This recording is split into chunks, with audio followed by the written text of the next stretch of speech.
पिता के मर जाने के बाद कालू कौवे ने अपने छोटे भाई टिल्लू को बहुत लाड प्यार से पाला था। कालू कौवा अपने भाई के लिए अच्छे अच्छे भोजन लेकर आता, उसे नदी पर साथ लेकर जाता और उसकी हर खुशी पूरी करता। टिल्लू, मेरे भाई आप घर में ही रहें और मैं आपके लिए भोजन लेकर आता हूँ। भाई, आप मुझसे कितना प्यार करते हैं। आपने कभी मुझे मम्मा पापा की कमी भी महसूस नहीं होने दी। बड़े भाई अपने छोटे भाइयों के लिए माँ बाप की जगह ही होते हैं। फिर कालू कौवा अपने भाई के लिए भोजन लेने चला जाता है। कालू भैया, मैं कई दिनों से एक बात करना चाहती हूँ आपसे। बताओ बताओ चिड़िया बहन, क्या बात करना चाहती हो आप? कालू भैया, मैं चाहती हूँ कि आप शादी कर लें। टिल्लू की जिम्मेदारी भी है, घर के काम भी और भोजन भी तो आपको ही लेकर जाना होता है। चिड़िया बहन, टीलू अभी छोटा है। मैं चाहता हूँ कि जब तक टीलू बड़ा नहीं हो जाता मैं शादी नहीं करूँगा। बाप का प्यार तो आप उसे दे सकते हो, मगर उसे एक माँ की भी जरूरत है। जब आपकी पत्नी आ जाएगी तो टिल्लू को माँ की कमी भी महसूस नहीं होगी। फिर कुछ दिनों बाद कालू कौवे की शादी हो जाती है। कुछ दिन तो कालू कौवे की पत्नी अपने छोटे देवर का ख्याल रखती, उसे समय पर भोजन देती और उसे कोई काम भी ना करवाती। फिर कुछ दिनों बाद कालू की पत्नी बदल जाती है। टिल्लू, अब तुम इतने भी छोटे नहीं हो, किसी काम को हाथ नहीं लगाते हो, सारा सारा दिन भोजन खाकर सोए रहते हो।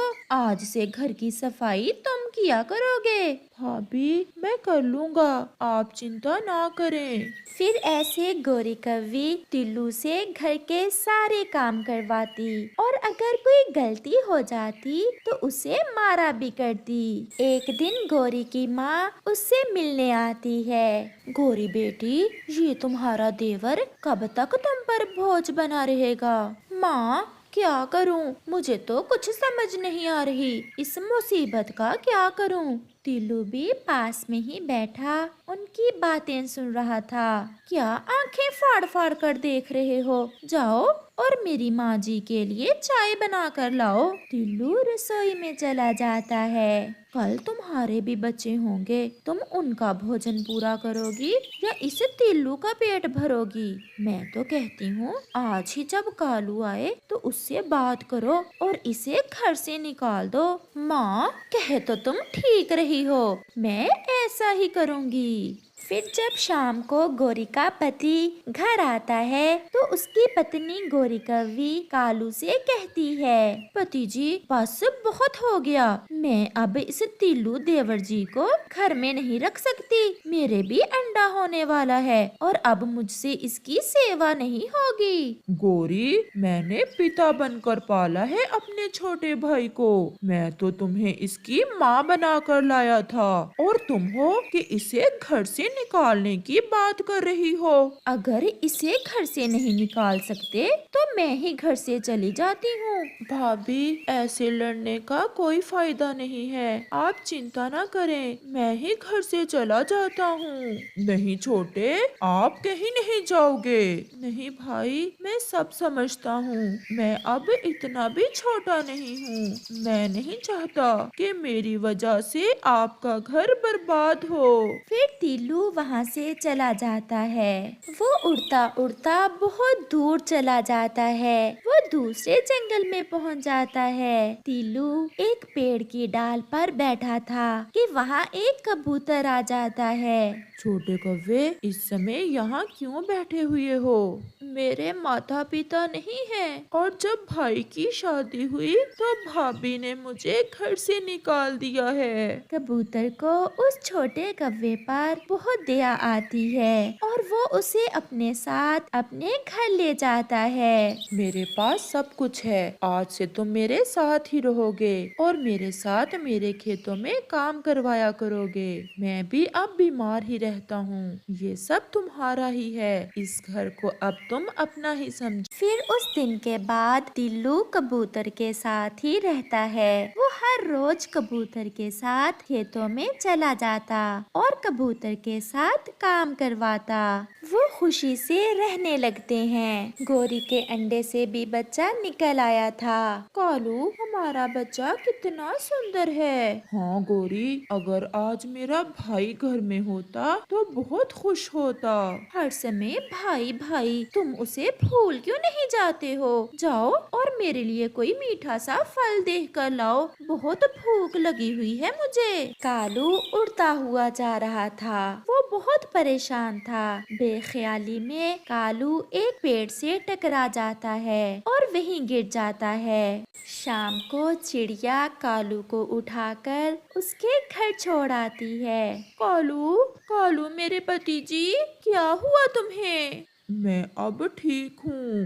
कालू पेड़ से टकरा गया था और इसका पंख टूट गया है। मुझे बहुत दुख हुआ गोरी, अब कालू कभी उड़ नहीं पाएगा। फिर चिड़िया अपने घर चली जाती है। घर में और तो कोई कमाने वाला था नहीं। आहिस्ता आहिस्ता गोरी के घर से सारा राशन पानी खत्म हो जाता है। आज तो उसका छोटा सा बेटा भी भूखा था। कालू, मेरे बच्चे का ध्यान रखना, मैं जाती हूँ और कहीं से कुछ खाने के लिए लेकर आती हूँ। गोरी कव्वे उड़ती हुई जा रही थी। भोजन कहाँ से मिलेगा वो ये कब जानती थी, क्योंकि वो तो कभी घर से बाहर निकली ही ना थी। फिर उसे एक खेत नजर आता है जिसमें पके हुए लाल संतरे लगे हुए थे। गोरी कव्वे उड़ती हुई जा रही थी। भोजन कहाँ से मिलेगा वो ये कब जानती थी, क्योंकि वो तो कभी घर से बाहर निकली ही ना थी। फिर उसे एक खेत नजर आता है जिसमें पके हुए लाल संतरे लगे हुए थे। गोरी वहां जाकर एक संतरा तोड़ लेती है। वो खेत तो कबूतर का था। कबूतर और टीलू भी अपने खेत में आते हैं। भागो यहाँ से, काली कौवी कहीं की। आते ही कबूतर गोरी को ऐसे कहता है। गोरी टिल्लू को पहचान लेती है और उसे देखकर बहुत हैरान होती है। चाचा कबूतर, इसे कुछ मत कहें, ये मेरी भाभी हैं। टिल्लू, तुम अभी तक जिंदा हो?